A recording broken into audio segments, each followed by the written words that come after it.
I look a hot ass mess right now, but I wanted to do a video because I am about to take my licensure exam tomorrow for my clinical social work license, which will grant me the authority to be a therapist here in the state of Texas. This shit been a long time coming. I'm not gonna lie, because I ain't never think that I would be a therapist. This was not my track. I don't even like when I originally started going to social, like applied to social work school. Like I didn't even know what that shit was when I graduated from undergrad.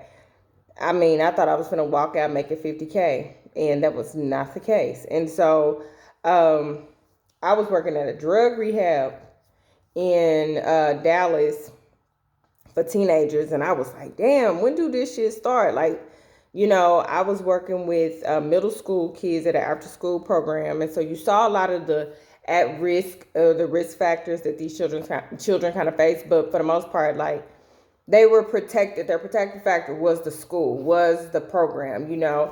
And so by the time I was working at this drug rehab, I was like, damn, y'all boys started smoking and shit, drinking at 9? Where your daddy at? Where was your mama? Really just like, what the fuck? Where was hell? Where it was wrong? And so when I got into social work school, like I don't really know what my plan was, what my goal was. I just knew that I wanted to help deal with the issues that children faced outside of the classroom, which was in turn what affected them inside. So I started, and I distinctly said like I didn't want to do medical social work towards the end. Everybody wants to be a medical social worker. I want to work in a hospital, and I was just like, fuck that. I want to work at the school. First job after licensure, after my LMSW, was a clinic working with pregnant women living with HIV. And I was like, I didn't even know shit like this existed. You know what I'm saying? Like, you talk about a divinely made role for me, something that was completely outside of my consciousness. You know what I mean?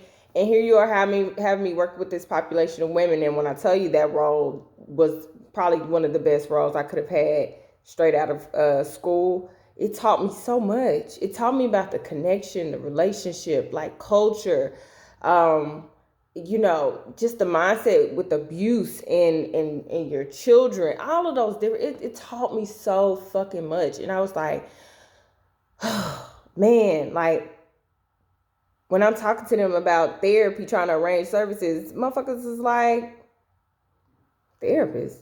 I ain't crazy.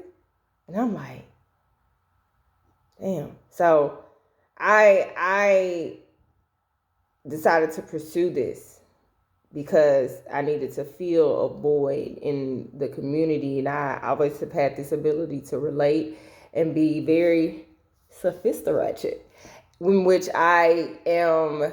And I love this hat. I wear this hat all the time when my hair looks a mess. But where I have the ability to be a chameleon and adapt to whatever environment that I'm in. So if I need to be bouge and professional, I'm that. And if I need to be hood and ratchet, I'm that. And so I decided to pursue this with intention, that I would be able to be a listening ear to those women who come from where I come from.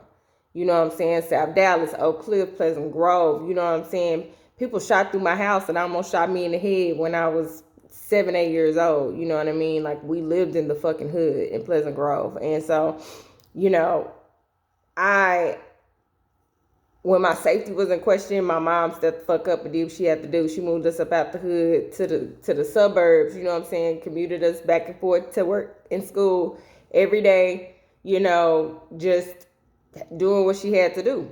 Period. So when I think about the support just I had from my mom and just the amazing family I had, even though it was small. Like, I have a big family, but my unit is small. But just that, like, I was like, I was lucky, blessed to be able to not have to go through a lot of things that people went through. You know what I'm saying? Like childhood molestation. I saw abuse and stuff growing up, but my mom got out.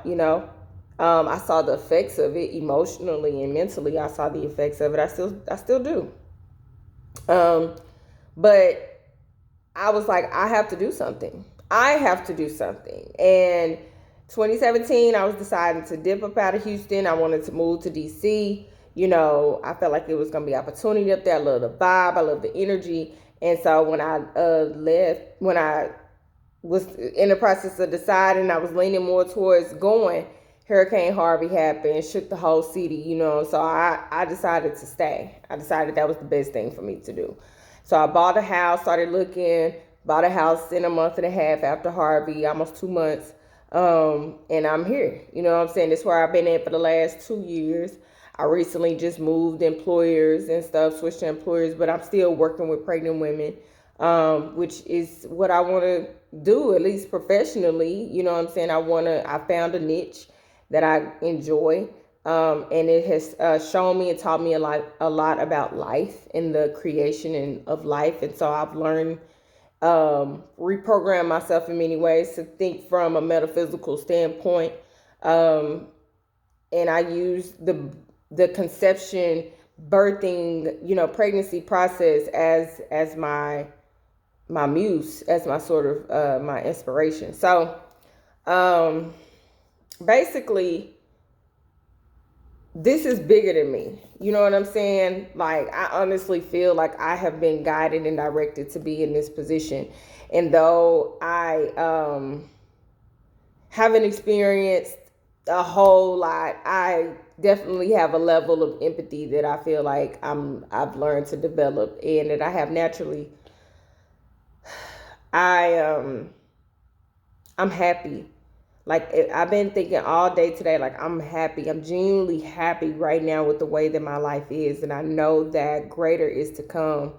Greater will come. I don't think that it's my mission for God to make me fail this test. You know what I'm saying? I think that it's a part of the plan for me to pass and continue on doing what I need to do. I don't think that's my mission. That's not my ministry to fail this test. I have things to do.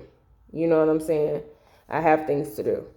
And so I just wanted to do this video before because I wanted to see where I was at in the mindset, prior to this time, this portal that's opening, that's open for a new opportunity, new stream of income, new adventure. You know what I'm saying? To label myself as a therapist now, to be able, like, legally, to be able to do that, and to continue to grow from this point and continue to evoke, and start the conversations necessary to heal and to grow and to become, all the great things that we're meant to become.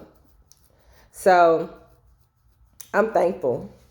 I'm trying to do my part by at least, studying, getting some stuff in my mind and my psyche or whatever. For the most part, I feel confident in myself. But, there's still some anticipation there naturally when something this big is on the line. And so I'm trying to be, open to that as well. I'm just ready for it to be over and the shit to be done. You know what I'm saying? That's pretty much it. Like, I feel hopeful. I feel very hopeful. I feel like a lot of people are going to be excited because they've witnessed the evolution as well. I just want to bring it home and make them proud. That's it. That's it. That's all I want to do is bring it on home and make them proud.